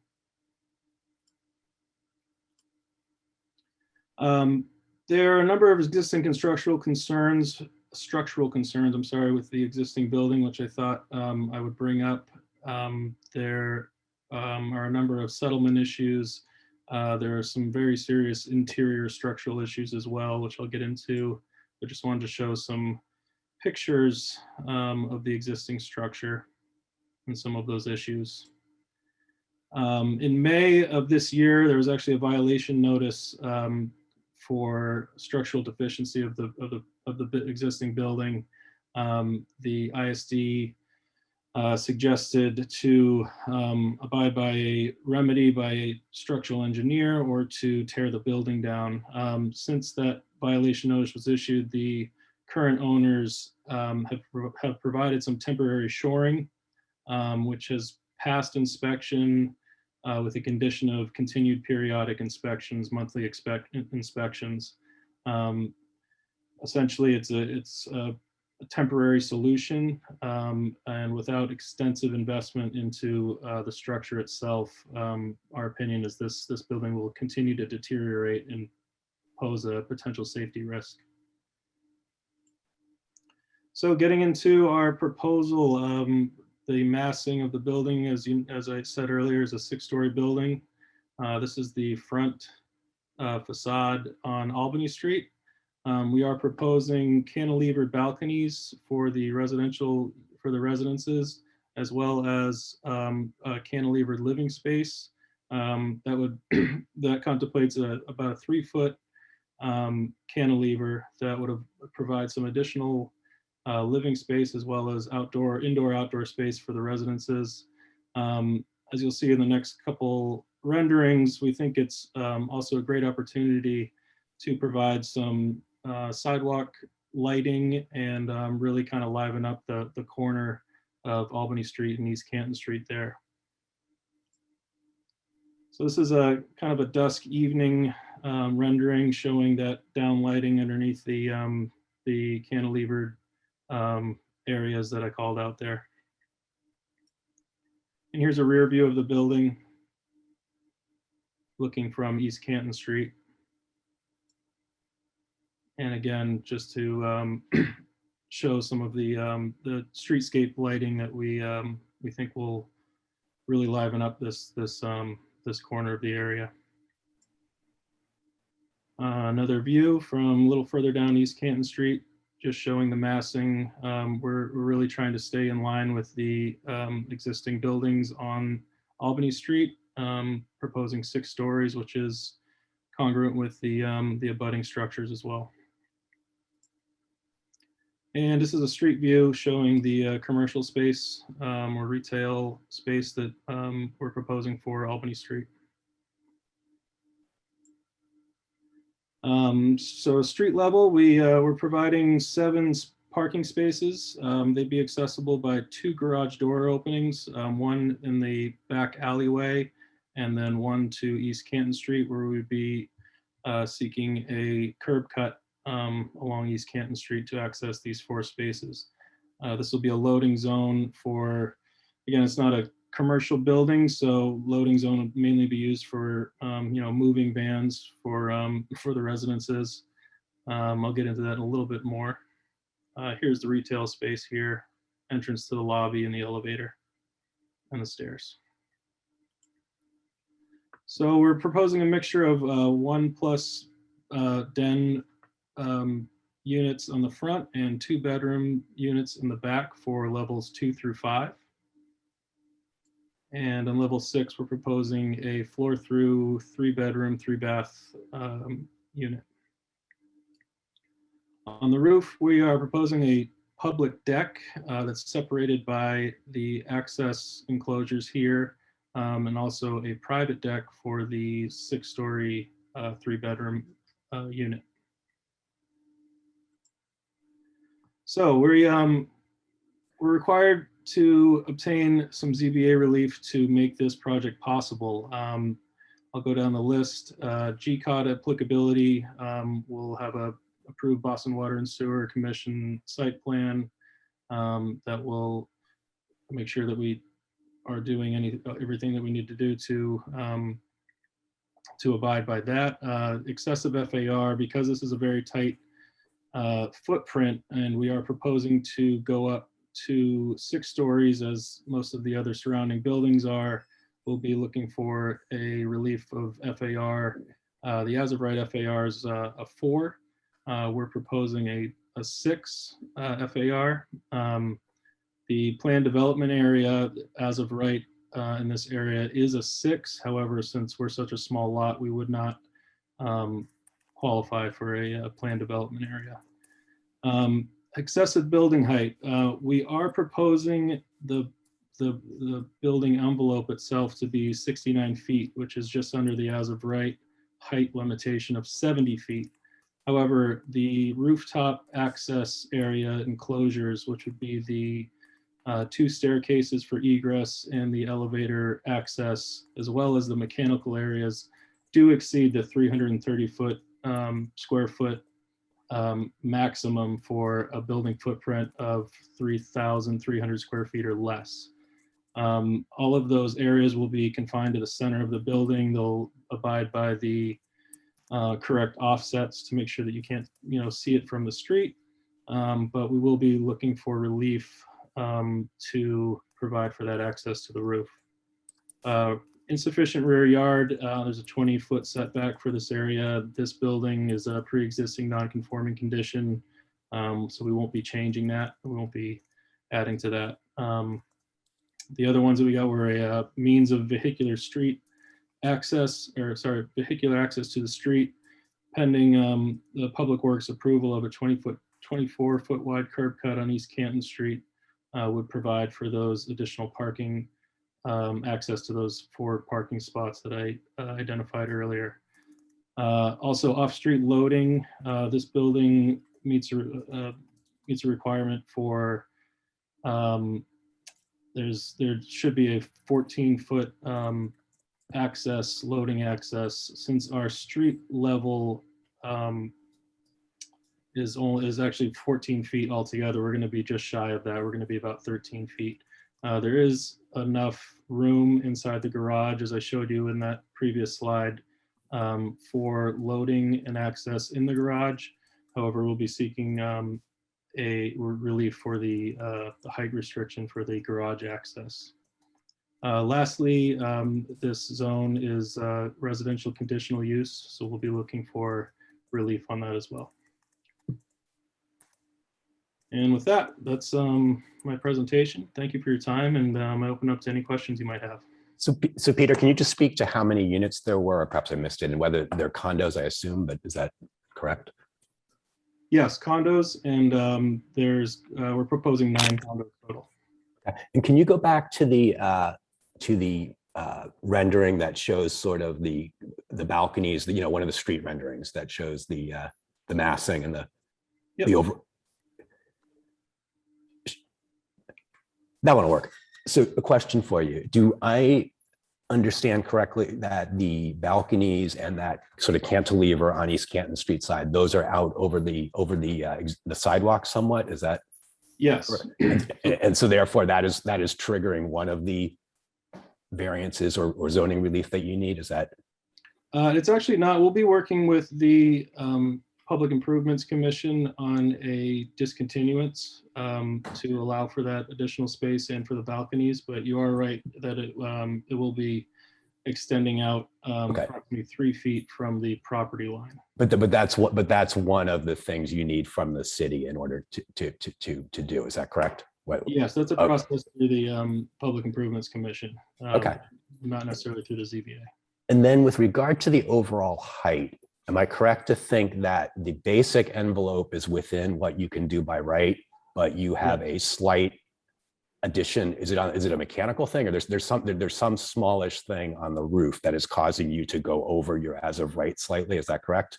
Correct. So what you're seeing here, this roof line is within the as of right 70 feet. It's 69 feet total. You can't really see the roof structure, which is our intention. You can kind of see it poking out a little bit. Right. Here.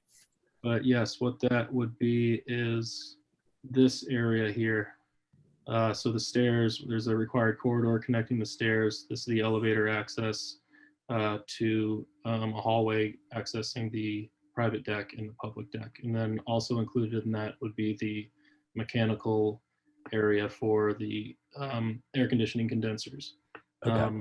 So we have 5-foot offsets for all of those areas, except for the stairs along the party wall. So everything's moved to the middle so you can't see it, and offset properly so that it fits within those guidelines. Okay, so overall, I guess the way I would look at it is that the overall massing is within what you can do as of right, but you do have the slight issue on the roof, and then you have these bump outs. Yeah. Okay, is that? Do you have a sense of what would be going on the ground floor in terms of, like, did you call it retail, or could it be a restaurant or a coffee shop, or what is it? It could be really just about anything. Yeah, we're actually excited to leave that kind of open-ended. It's not a very large space, so like a full-scale restaurant I think would be a little bit too small. This is actually a little bit outdated. This little area is like, we're going to move this door over to here, and this is actually going to be a little more squared off. But yeah, this retail space will be kind of delivered as a vanilla box. It could be great for a coffee shop. I think it would be great for an artist studio space. But yeah, we're leaving that open to pretty much anything that would fit with the neighborhood. Okay. So Helene, I see your hands up, so go ahead. I'm sorry what I put up before. I didn't mean to, but I was just curious. Have you talked to the neighbors across the street and the ones on East Canton Street? They might be here, but I don't know. Have they been notified of this? Yeah, so this is our first public outreach. I'm happy for the opportunity to reach out to you ahead of our official ZBA abutters meeting, which is actually right now set to take place on the 28th, which is about a week from today. Notices for that have been sent out. We're working with Kim Crucioli. Sorry if I butchered your last name there, Kim, but You're good. who's present here as well. Yeah, we're working closely with Kim on that, and looking forward to presenting very similar presentation at that meeting as well. Yeah, and sorry, They're go ahead. aware of this. They're aware of this project. Yes, so this was kind of our first real outreach, but yes, they will be notified by email, via certified mail, and are invited to the abutters meeting, which will. And will you be putting up taping notices to the doors and stuff? Because frankly, that's often the most effective way. I think we should do that, or you should do that. Yeah, I'm happy to do that. I'm actually going to be in the area on Thursday, and yes, I could. Okay, because just to underscore Helene's excellent point, that it seems like the nearest residential neighbors are obviously in 601 Albany Street, and then in the apartments along East Canton Street there. Yep. And eventually they would be near neighbors in the second tower at the Smith, but that hasn't been built yet. Absolutely. Yeah. I don't know what view of those people would take, if any, but it just seems important that they be aware. Yep. Because not everybody's a professional meeting goer, unlike many of us here. Does anyone, so I have an opinion about this project, but before I speak, does anyone else have an opinion? Or actually, and Cinda, I see you have a question. I have a quick question. Okay. I was just curious about the parking. Like, is there going to be parking underneath the building, or is it going to be the parking next to the building, or city parking, or? So we have seven spaces proposed for the street level, which will be accessed by a garage door on East Canton Street, and also in the back alley, the private alley, which abuts towards the Smith building. So the requirement for ZBA for 9 units, I believe, is just over 6. So we provide for the required amount of parking there. As was mentioned earlier, it's very convenient that the Smith parking is right across the alley as well. I think that lends to some good opportunities for additional parking for residences there as well. I've actually been in touch with Sam Raichi with Legat McCall about potentially maybe reserving some spaces for some of the additional units on a long-term basis there as well. But the spaces that we're providing, as shown in this plan here, are on the street level. So I suspect maybe the person asking the question is on the phone and therefore isn't seeing the rendering. So perhaps if you were able, are you able to share these renderings with us? Yes. Recognizing that they may not be entirely final. Yep. That would be just helpful in case anybody would like to take a look. Sure. Cinda, go ahead.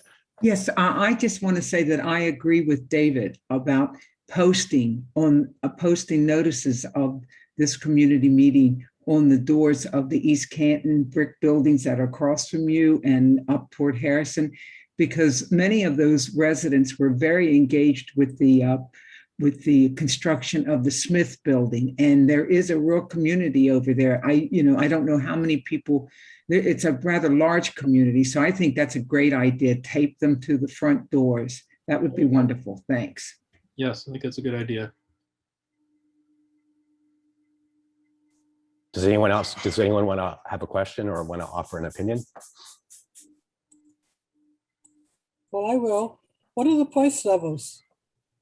Sorry? What are the price levels? What are you selling these for, whatever it is? Well, we don't have, obviously we're a long ways off from getting into the marketing part of the project, but we think that, the general market rate for condominiums in this area, somewhere around the range of, $900 to $1,000 a square foot. These units range from just under 1,000 square feet for the 1+ bedrooms, and the 2 bedrooms are around just under 1,300 square feet, and the top level 3 bedroom is just under 2,300 square feet. This is getting ridiculous. The city's got to do something. You're forcing people out of the neighborhood.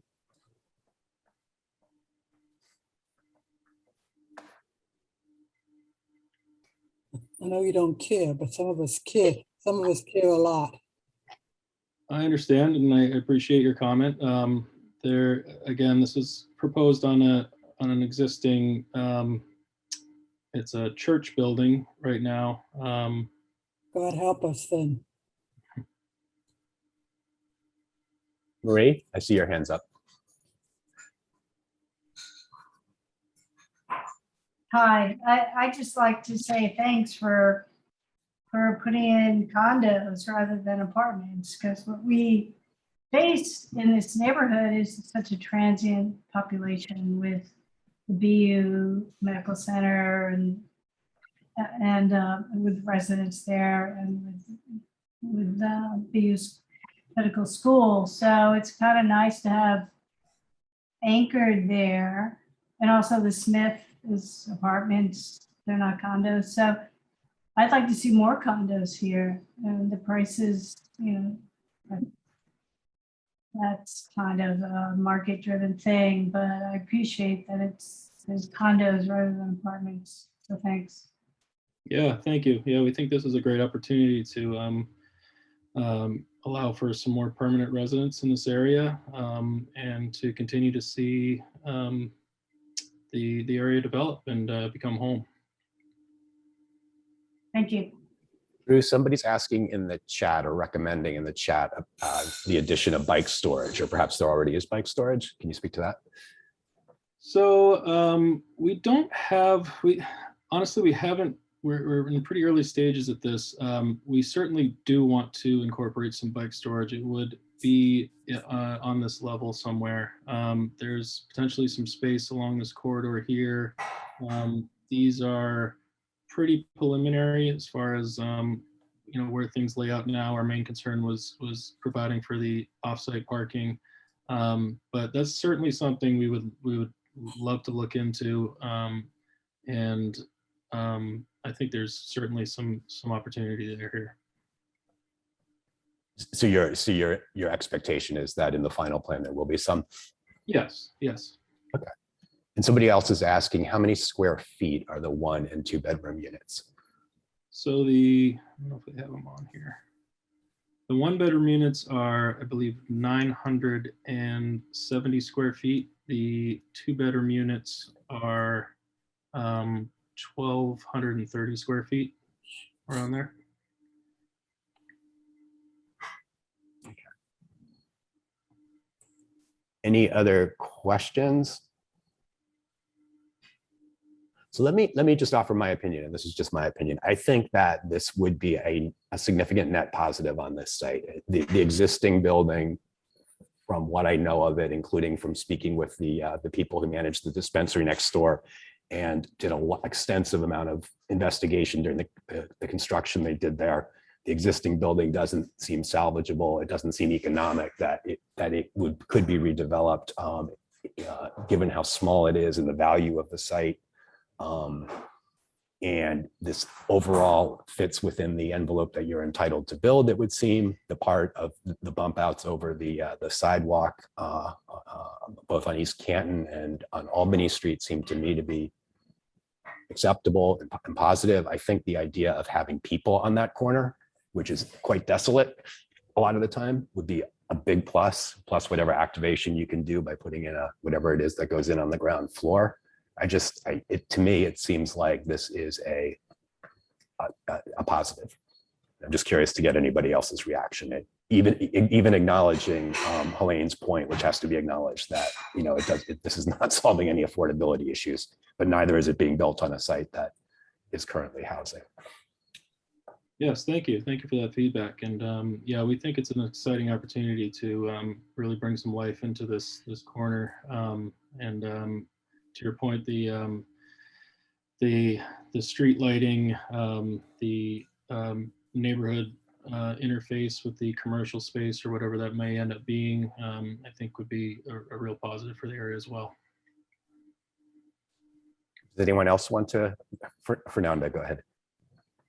Yes, I think in general it's a good project, but what I think it's problematic for me anyway is that first floor, which is the place where you could activate some activity, is going to have such a tiny little space for retail. I mean, the question of parking is important, of course, but I think the city regulations, as far as I remember, is 40% of the number of units should be parking.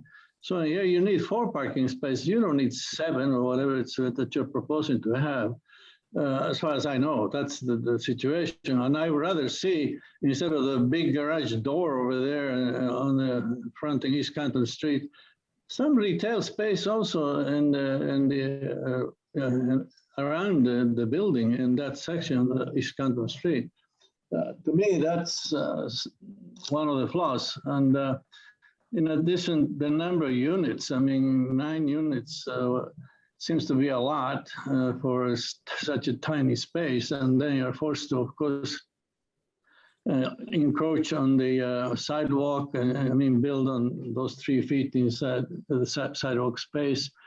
I don't know. I think you should consider the possibility of reducing the number of units and reducing the number of parking spaces, and think about the need to possibly have a better space in the bottom for retail.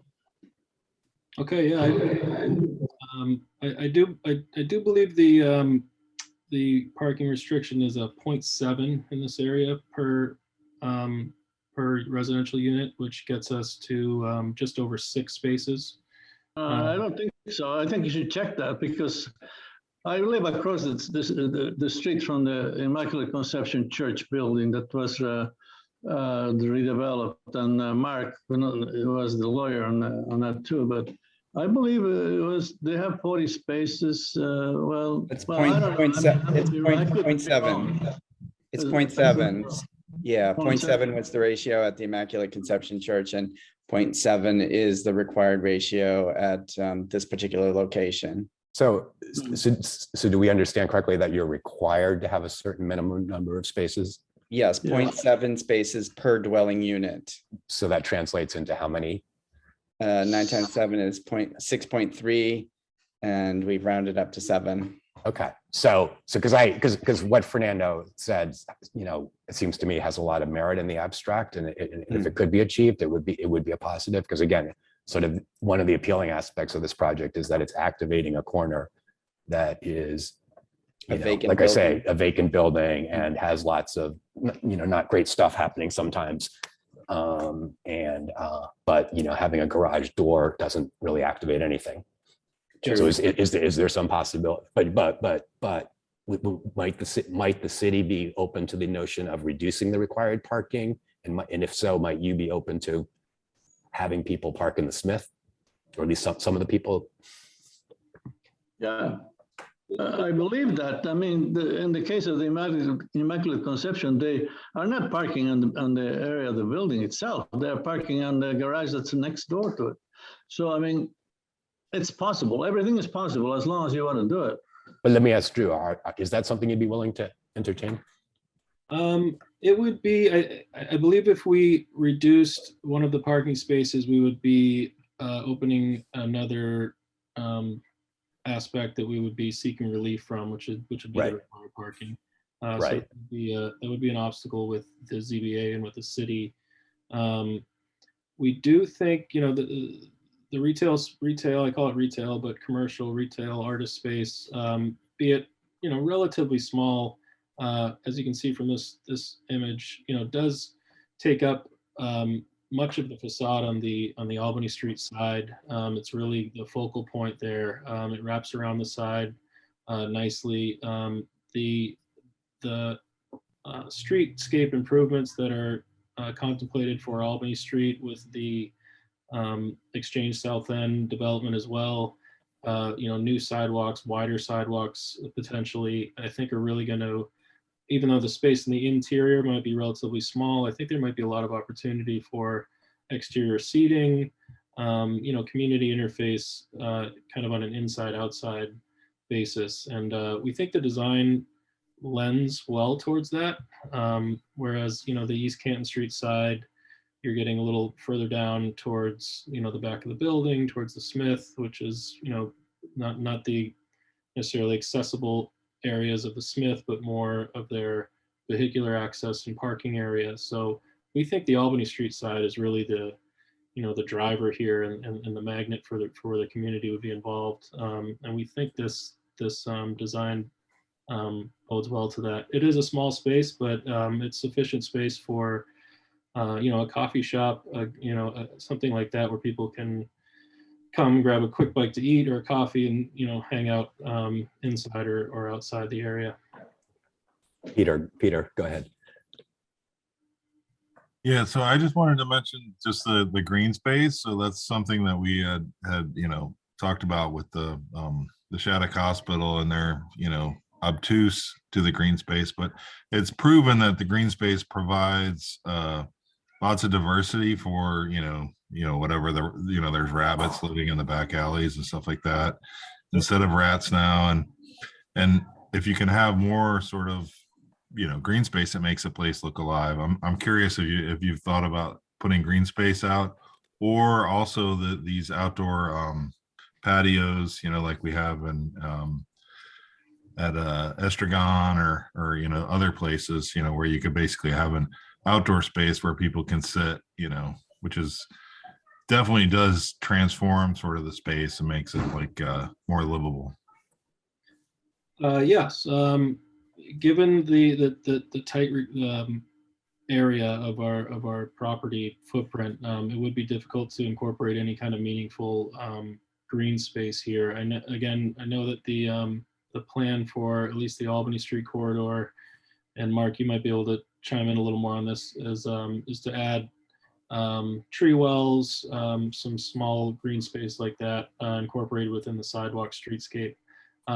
Definitely an opportunity for planters, some kind of sectioning barriers that you see in restaurants like Estragon and all the restaurants down in the 8th Streets area where since COVID that they've used to boundary off areas of the street now to add more seating. I think there'd be a nice opportunity for some green features there. But as far as permanent green space, unfortunately, we're pretty limited on what we would be able to provide given our tight footprint. Marie? What's the square footage of that retail space? Let me check back on the official square footage that we have now because it's not on here. Because we did add that smaller section. I believe we're just under 300 square feet. Oh man, that's tiny. Yes, it's again, given what the use would be. Can't have a cafe at 300 square feet. That's crazy. But I would suggest that, around the corners, the green space have, in the burbs, they have that, they call it a parkway or whatever, greenway. You have the sidewalk and you have the green all around the corner and stuff. That'd be kind of cool with trees, and that would make that alive, really. And the dogs would love it. Mm-hmm. So I think 300, calling a 300 square foot place retail, it's kind of crazy. It's very little use for that. Even a cafe, you can't make money on that. Well, So again, I like the idea of getting rid of that parking space and wrapping it around and opening up. I have a corner space in JP, and corner spaces are amazing. They just there's a lot of intrigue, and you can have open windows around the whole space and see what's going on. And 300 square feet it's not reaching. So I think what I'm hearing here is from you, Marie, and from some other people is a desire, if it were possible, to expand we're calling it a retail space, but whatever it is, and to reduce the amount of parking, recognizing that would require another, process through the city of Boston. But it seems like, at least on this group, there might be support, people willing to express support for that step to the city. Let me ask a question that Peter raised in the chat, which I was curious about too. How wedded are you to the aesthetic design of the building? And Peter comments that the light brown brick that you've chosen looks, to him at least, dated already and sort of stands in contrast with, kind of the red brick that you would find in a lot of the South End, albeit not on that particular stretch of Albany. We've been working and are still working with this is, as many of you know, is within the landmarks protection area, and Catriel, our architect, is here, who this is his brainchild. We had originally actually proposed a much more modern color scheme, and have come back to where we are now, trying to lend to, it's a masonry facade. But we think that, a color scheme that was in a large contrast to the surrounding buildings would not be as appropriate as we need it to be.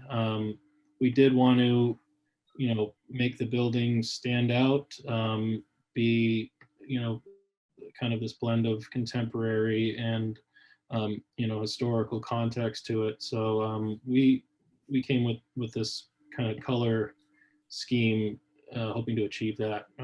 Catriel, if you want to add to that as well. Hi, everybody. I think you described it very well. The main intention is to, we as Drew mentioned originally, we had a bit more forward-driven, kind of color palette in that regard. The building is always been intention to be a masonry building. But the tones that you see, the earthy tones, and more kind of like masonry tones that fit within the fabric of the South Ends are the goal is to have that kind of more,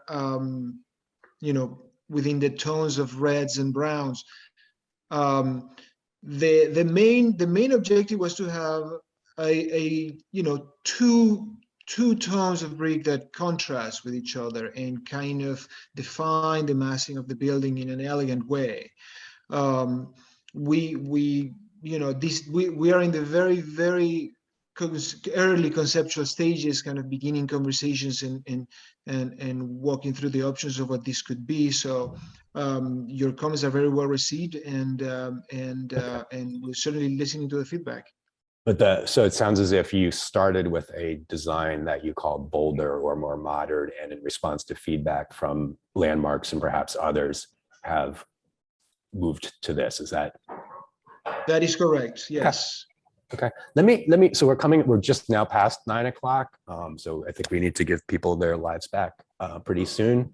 But I wanted to ask. I see you. I see you, Marie. So I'll just get to you in 1 second. So I just want to say, we'll take your question or comment in 1 second. But I'd just like to, if anybody has a pressing comment or question, or wants to express a view pro con on this thing, I'd like to hear that. But go ahead, Marie. No, I'd like to say that, I was really kind of against the whole Smith building, but I love it now. I love going up there. I just think it's exciting, and it's really, it makes me think I'm in New York kind of. And so I kind of like it. I think you should go bold and urban and creative. And I agree with Peter. I think this is a very sad looking building. And the building across the street, I'm not sure what that number is, but that's a very sad looking building too. And it's not well maintained. So I don't think you have to tie in with that building or any other building. I think, so, I'm surprised that I really like the Smith building, and I think it should go bold. I agree with that too. And I won't call this building sad, but I do agree that the boulders, and I live 300 feet from the Smith. I'm looking at it right now, and I think it has been a real contribution to that block, notwithstanding that there was a lot of concern and opinion in its design. And I quickly wanted to just mention the idea of flooding. So it used to be that Albany Street was a canal. So to a certain extent, there could be flooding. Is that something that's been thought about, or is there a way to put up, since we live downstream of that building, it'd be nice to know that there's a flood barrier somewhere. The issue of flooding has not come up. We're working with an environmental engineer and LSP on, our feasibility analysis, as well as our phase 1 and phase 2 environmental studies. Flooding outside of the water table and the historical water table. The issue of flooding, I can't say has come up yet, but that's certainly something that we'll take back as well and get some more feedback on that if there's any kind of condition that we need to make sure that we're mitigating for. Drew, just before we wrap up, can I ask you to speak really briefly to the timeline in terms of when you're hoping to get approvals, and then sort of to back out of that, is there going to be another opportunity other than at the community meeting on the 28th, if I recall correctly? Is there going to be another opportunity for people in this group who are interested to sort of make comments or give feedback, or is it kind of like the last chance is on the 28th because of the timeline? The timeline now is, it points to the 28th for the official abutters meeting. Of course, I welcome any questions, feedback after this meeting, and going forward, I'm happy to make myself available to answering any more questions or incorporating any additional feedback should they come up, or if someone thinks of something after this meeting or the abutters meeting. But right now, the timeline would be after the abutters meeting on the 28th. And of course, would love to have as much support from your association and the neighboring residences. But from that point, we would be assuming a favorable outcome from the 28th abutters meeting, we'd be looking to get in front of the ZBA at their next availability, which Kim has told me it's hard to say right now. It's definitely not they're not as far behind as they were during COVID, but anticipating, probably 45, 60 days. Oh, okay. Part of why I'm asking is this. I assume that you would like us to, as an organization, to express support for this, which we might do or we might not do. But if we do it, we're going to need more time because we don't have a vote on it scheduled for tonight. And I don't think we should act absent hearing what people on East Canton Street and in 601 Albany Street have to say if they come to the community meeting. But what I'd love to do is hear what people say there. I'm going to go to that, maybe others will. Then kind of try to revisit it as an association because it's not the biggest project, but it is an important one. I think it's on an important site. Yep. I think that we'd either like to give you a vote of support if in fact there is support, or opposition if there is overall opposition, or sometimes what we've done, and we did this in the Smith, is we didn't take a position, but we submitted a letter that accurately reported kind of, the major issues that people had, whether they be pro or con. So I anticipate that we'll do one of those three things. We won't be silent. Yeah. But if we do act to have a support or opposition, it can't happen right after the 28th because we don't have another meeting until November. But what I'm hearing is that possibly will work out anyway. Because you're not going to be before the right. Yeah. Okay. We'll apply for their next availability. I would be shocked if within 30 days from the 28th. Okay. The zoning board of appeal was giving out dates today for late November and December for cases that were being deferred and continued. So that's the likely scenario in terms of timing. Oh, okay. And then after zoning board of appeal process, then we go back to the Southland Landmarks Commission for their official approval. So at that point, we would certainly love to hear from Marie and other folks who want big and bold, because the community's voice matters in the landmarks process. And what you're seeing here on this rendering is the product of pushing and cajoling and persuasion by the Landmarks Commission to Drew and Catriel to change what originally was big and bold. So we certainly would love input at that point in the process too. You don't have to do this now, of course, but can you send me what big and bold look like? Yeah. Okay, cool. So if you could submit to us in the form of, we'll connect offline, this set of renderings you've shown, just so that we have it and people can look at it. The big and bold option, if that's still on the table, and it sounds like it might be, if you wished. Anyone on this call now or anybody else who has feedback, we'll try to gather that in. We will go to some of us will go to the community meeting and hear what other people have to say and voice our opinions if we want. And then we will attempt as an organization to regroup in October to talk internally. And then hopefully we can put it on our November agenda, just as a brief item to kind of recap and sort of take an action. That's what I think we should aim to do. And then if I could just make one final point. So the planning for this building is also not done in the abstract. There's a wonderful document called the Harrison-Albany Corridor Strategic Plan, which was the product of 2.5 years of planning by the BPDA and interested stakeholders, which resulted in the strategic plan being adopted by the BPDA in 2012.